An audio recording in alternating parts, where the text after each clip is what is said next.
ልጆችዬ የሕፃኑ እናት በጣም ተቸግራ ስለነበር ልጄ ከኔ ጋር ሆኖ በችግር ከሚሞት ከባለጸጋው ጋር በደስታ ቢያድግ ይሻላል በማለት ልጇን ባለጸጋው ጋር እንዲያድግ ሰጠችው።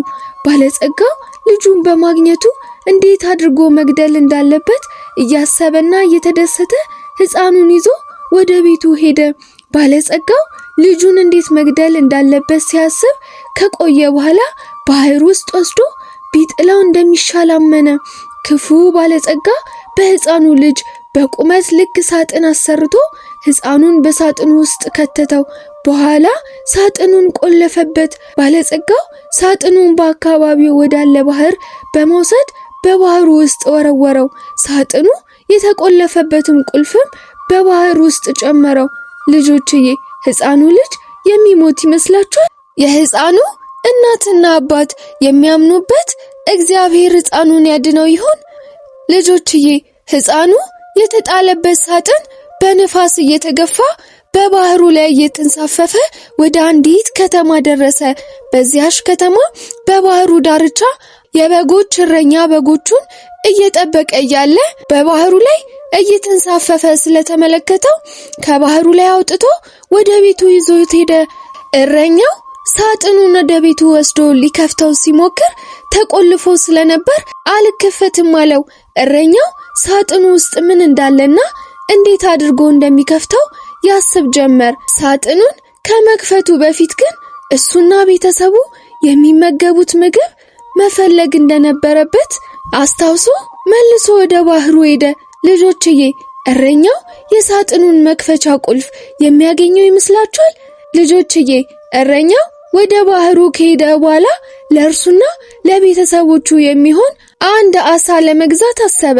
ወደ አንዱ አሳ አጥማጅ በመሄድም ለእርሱና ለቤተሰቡ የሚሆን አሳ እንዲያጠምድ ነገረው። አሳ አጥማጁ ለእረኛው የሚሆን በጣም ትልቅ አሳ ጠመደለት።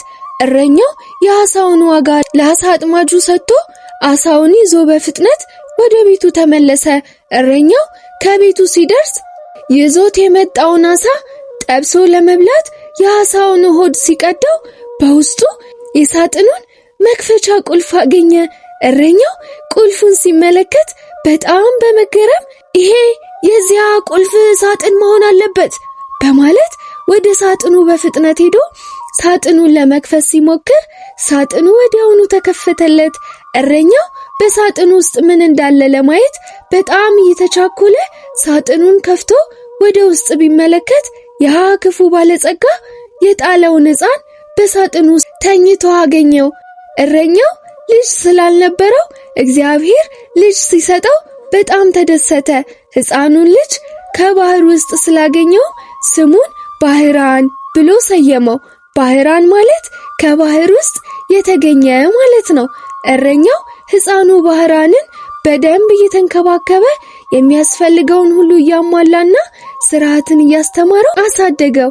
ሕፃኑ በባህር ውስጥ ከተጣለ ከረጅም ዓመታት በኋላ ሕፃኑን ባህራንን ወደ ባህር የወረወረው ጨካኙ ባለጸጋ ንግድ ለመነገድ ባህራን ወደ ነበረበት ሀገር መጣ።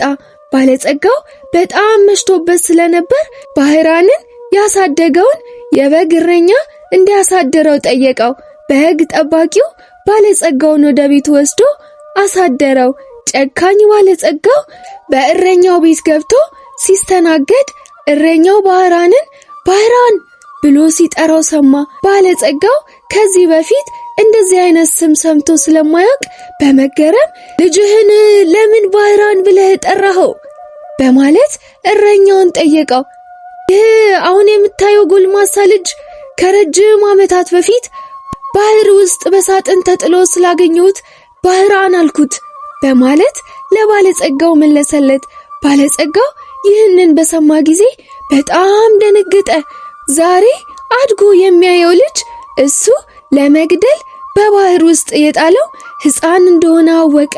ባለጸጋው አሁንም ባህራንን ካልተገደለ መልአኩ እንደተናገረው አድጎ የሀብቱ ወራሽ እንዳይሆን ስለፈራ እንዴት አድርጎ ባህራንን መግደል እንዳለበት ሲያስብ አደረ። ክፉ ባለጸጋ እስኪነጋለት ጠብቆ በጠዋት በመነሳት ባህራንን ያሳደገውን እረኛ ጠርቶ ከቤቱ ሲመጣ ዕቃ ረስቶ እንደወጣ ነገረው። የረሳውንም ዕቃ ባህራን እንዲያመጣለት እንደሚፈልግና ባህራን ዕቃውን የሚያመጣለት ከሆነ በጣም ብዙ ወርቅ እንደሚሰጠው ለእረኛው ገለጸለት። እረኛው በሚሰጠው ወርቅ በጣም በመደሰት ባህራንን ጠርቶ ባለጸጋው የሚያዘውን በሙሉ እንዲፈጽምለት አዘዘው።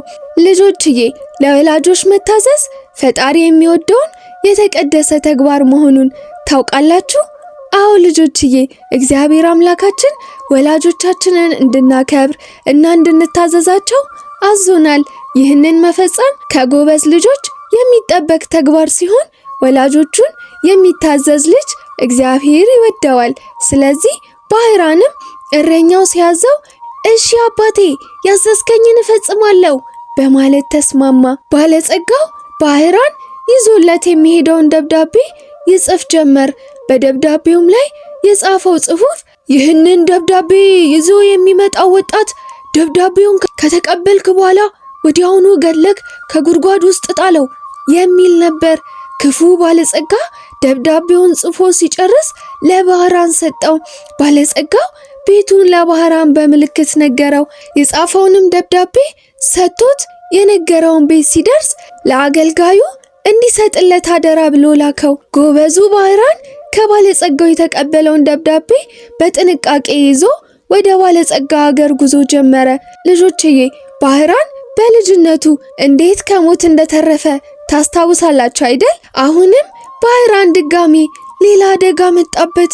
አሁንስ ልጆችዬ፣ ባህራንን የሚያደርስለትን ደብዳቤ አንብቦ የባለጸጋው አገልጋይ ባህራንን የሚገለው ይመስላችኋል? በቀጣይ ክፍል እናየዋለን። እሺ ልጆችዬ፣ አሁን ደግሞ ጥያቄ ልጠይቅ ነው። ጥያቄውን የሚመልስልኝ ጎበዝ ነው፣ እጁን አጣምሮ ያዳመጠኝ ነው። ልጠይቅ ነው። አንደኛ፣ ባህራን በተወለደ ጊዜ ቅዱስ ሚካኤል ለባህራን እናት ምን ብሎ ነገራት? ጎበዝ ልጆችዬ፣ ሕፃኑ ሲያድግ የዚህን ክፉ ባለጸጋ ሀብት ይወርሳል ብሎ ነገራት አይደል? ጎበዞች። ሁለተኛ፣ ክፉ ባለጸጋ ባህራንን ወደ ባህር ጨመረው ለምን ነበረ? ጎበዞች። አድጎ ሀብቱን እንዳይወርስበት ስለፈራ። ልጆችዬ፣ በቀጣይ ክፍል እስክንገናኝ ድረስ ቻው ቻው ልጆችዬ፣ እወዳችኋለሁ። እሺ፣ እግዚአብሔር ከኛ ጋር ይሁን።